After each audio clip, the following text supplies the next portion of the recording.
Hare Krishna. So we are seeing from the 19th verse of the 4th chapter of Gita entitled Transcendental Knowledge.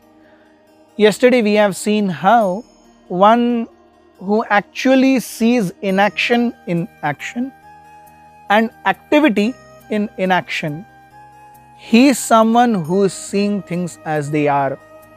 Yes. So we see the definition of karma not necessitates from physical activity, inasmuch as how much it necessitates from consciousness. And that is how we see another definition of the term Pandita, who is a learned person. Krishna gives a very beautiful definition today. In the 19th verse we have Yasya sarve samarambhaha kama sankalpa varjitaha jnanagni dagdha karmanam tamahu panditam budhaha. One is understood to be in full knowledge, whose every endeavor is devoid of sense enjoyment. He is said to be a sage and a worker for whom the reactions of work have been burnt up by the fire of perfect knowledge. So we see Tam Ahu Panditaha. Who is a Panditaha? So this is one definition of Pandita.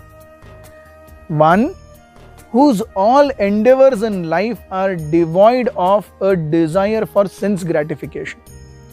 अगर मुझे कोई कार्य करना है तो जब मैं उस कार्य के कर्म फल की अपेक्षा से अभिभूत होकर के कार्य करता हूं तो मैं कर्मों के बंधन में बंध रहा हूं.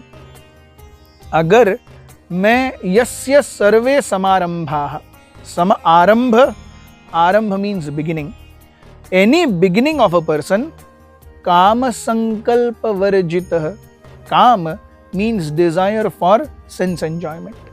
Sankalpa varjita, one whose any activity does not begin with a desire for sense enjoyment. Yes. How is this possible? कैसे हो कि हम कार्य भी करें और कुछ एक्सपेक्ट भी न करें? नहीं. ज्ञान अग्नि दग्ध कर्माणम. It is this knowledge of one's absolute nature, or the knowledge of temporariness of this material body. Anyways one can take it. Yes. It is this when ultimately realized, जब या तो इस भौतिक जगत के अस्तित्व का क्षणभंगुरता पता चलेगी, या तो मैं शरीर नहीं हूं, मैं आत्मा हूं, इसका साक्षात्कार होगा. इन दो परिस्थितियों में मैं भोग की इच्छा से विरक्त हो जाऊंगा. सो जब या तो मैं जानता हूं कि मैं शरीर नहीं आत्मा हूं और उस साक्षात्कार के आधार पर कार्य करता हूं, या फिर मैं अपने जीवन में जानता हूं कि किसी भी परिस्थिति में जो कुछ भी दिख रहा है वो सब नश्वर है. इन दो परिस्थितियों में मैं काम के इच्छा से मुक्त रहूंगा. So we see we have many definitions of a Pandita. Two definitions are there given in Bhagavad Gita only. First definition is this. Who is a Pandita? One who is devoid of a desire for sense gratification. He is Pandita.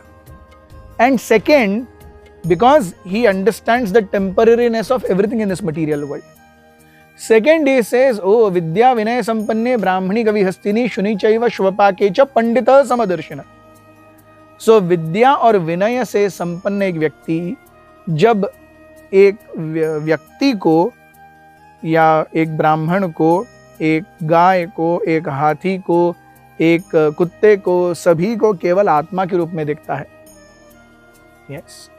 So these are two definitions of a pandit. One who sees everything from a spiritual perspective, और one who understands the temporariness of material existence. In these two conditions, Jnana Agni Dagdha Karmana. Yes.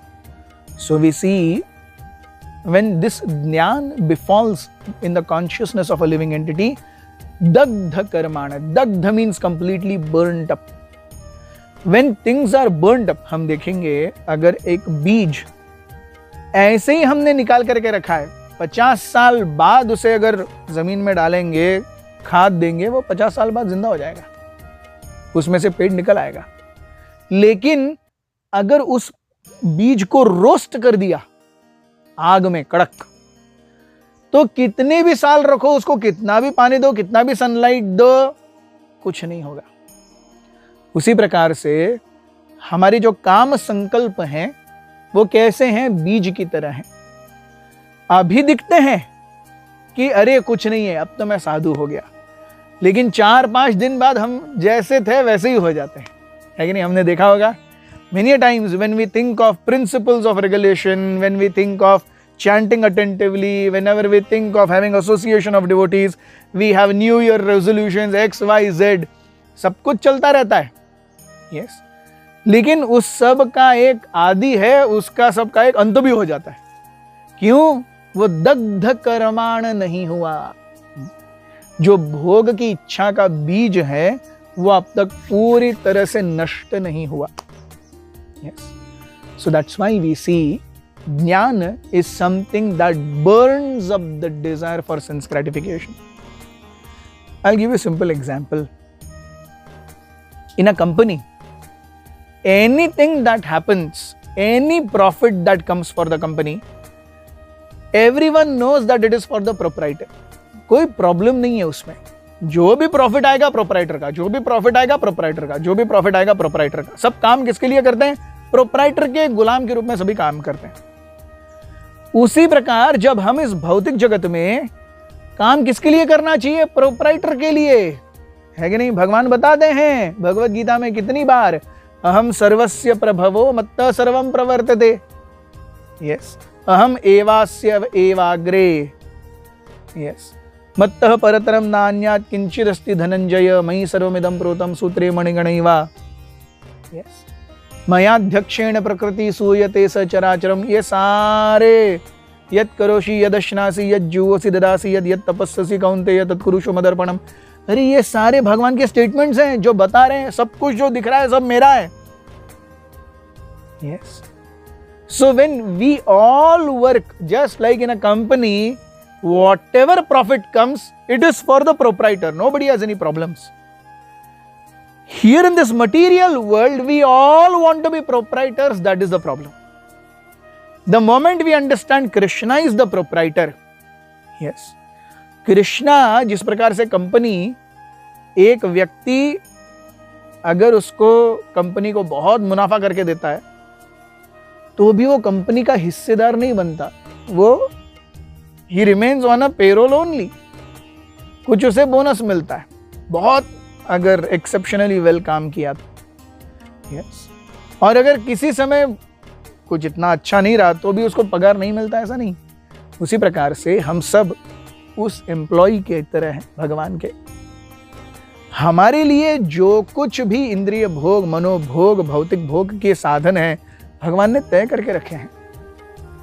उससे जब हम संतुष्ट रहते हैं, अनायास अत्यावश्यक भोग की इच्छा को त्याग देते हैं, तब हम काम संकल्प वर्जित हो सकते हैं, तभी हम पंडित कहलाएंगे।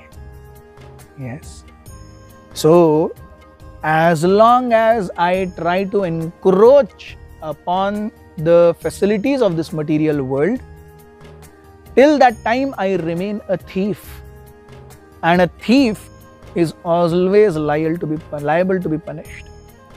उसी प्रकार जिस प्रकार हम देखते हैं ये सुंदर केलों का बगीचा है पीछे, तो एक केले से एक नया केले का पेड़ आने के लिए पहले वो जो पेड़ है वो अपने शरीर को पूरी तरह से त्याग देता है, तभी नया पेड़ आता है।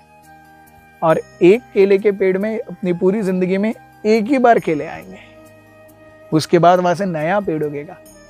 Yes, so we have to understand the temporariness of this material body and the tyag और the sacrifice that is required by me, just like somebody else has done tyag so that I can exist nicely.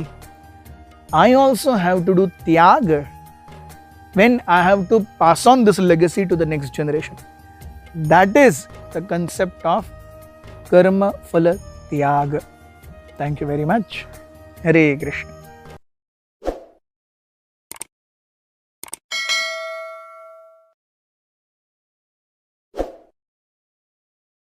Krishna Krishna Krishna